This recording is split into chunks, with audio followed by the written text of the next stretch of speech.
16 नं निसिमानि कैंडिडेट रनजित बसुमतारी सारखौ जोङो बरायगोन दिनै फाथाबारि प्राइमारियावहाय माबायदि मानसि जादों मोजाङै मोनदों देरहागोन 100% मानसिखौ नायनानै देरहागोन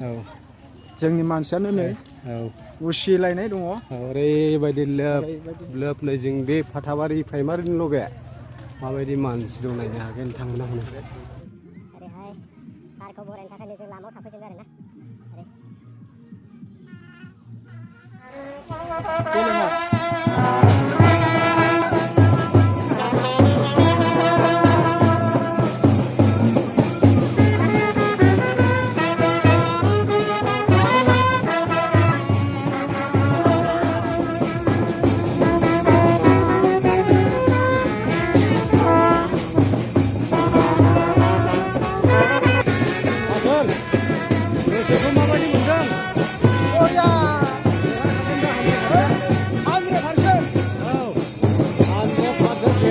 सारा देरहाखागोन ओरैबायदि जोंनि फाथाबारिनिफ्राय प्राइमारिनिफ्राय आरोना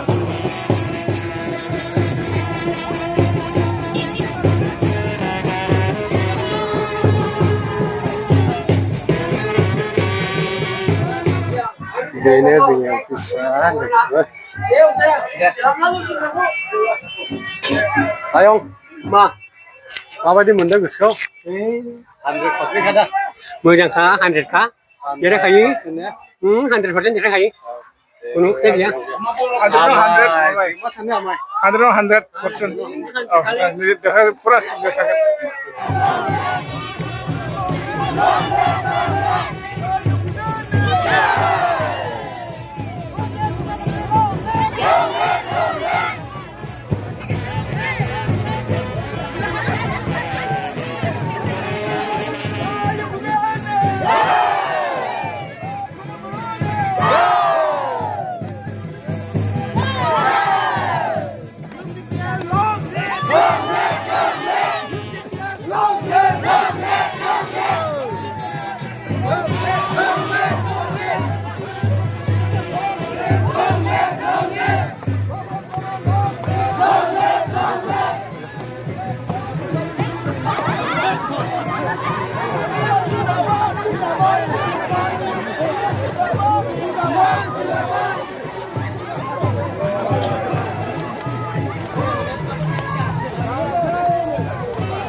सारखौ बरायबाय ओरैबायदि मोसाग्राफ्रा बरायगासिनो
लोगोसे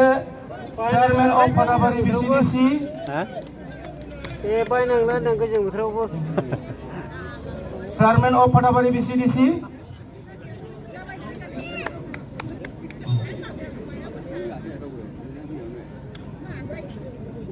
फाथाबारि प्राइमारि गावबुरा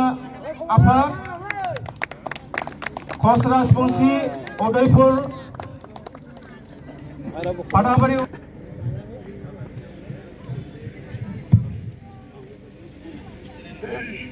फाथाबारि प्राइमारि इउपिपिएल दालायनि बानजायनायाव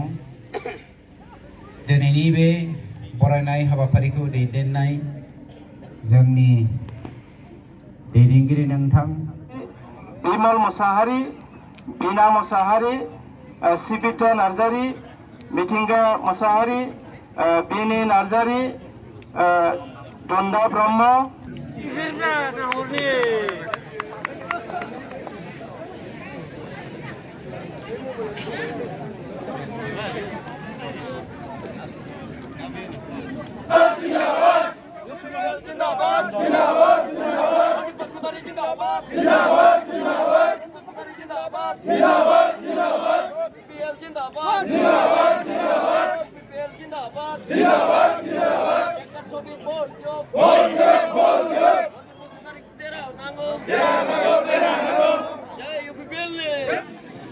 আমাৰ বিটিচি অঞ্চলৰ এই নিচিমা ব্লক